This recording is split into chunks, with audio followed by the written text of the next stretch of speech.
Hello friends, welcome to MS Vlog. What I packed for my son's lunch and snacks box. இன்னைக்கு உங்ககிட்ட நான் share பண்ணிக்க போறேன். இது டே 1 ஆஃப் லஞ்ச் பாக்ஸ் பேக்கிங். ஆமாங்க, இதுதான் ஃபர்ஸ்ட் டைம் அவர் லஞ்ச் பாக்ஸ் கொண்டு போறாரு ஸ்கூலுக்கு.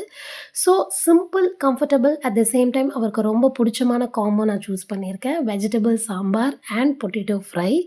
இந்த காம்போ அவருக்கு ரொம்பவே பிடிக்கும். ஸோ டே 1ன்றதால நான் இந்த காம்போ சூஸ் பண்ணியிருக்கேன். ஸ்நாக்ஸ் பாக்ஸ்க்கு பார்த்தீங்கன்னா நான் மக்கானா சூஸ் பண்ணியிருக்கேன். மக்கானா வந்து கீல நல்லா டாஸ் பண்ணிவிட்டு அதில் சால்ட் அண்ட் கொஞ்சம் பெப்பர் ஆட் பண்ணால் கொஞ்சம் ஃப்ளேவர்ஃபுல்லாக க்ரன்ச்சியாக ரொம்பவே நல்லாயிருக்கும். At the same time daily ஒரு ஃப்ரூட் இன்க்ளூட் பண்ணணும் இல்லையா? ஸோ இன்றைக்கி நான் சூஸ் பண்ணியிருக்க ஃப்ரூட் வந்து பொமக்ரேனேட். இதுதான் வந்து என்னோடய பையனுக்கு day 1 of lunch and snacks box packing உங்ககிட்ட நான் ஷேர் பண்ணியிருக்கேன். தொடர்ந்து நான் என்னென்னலாம் பேக் பண்ண போகிறேன்ற வீடியோஸ் தொடர்ந்து வரும். So please check out. Next வீடியோவில் பார்க்கலாம். பாய்.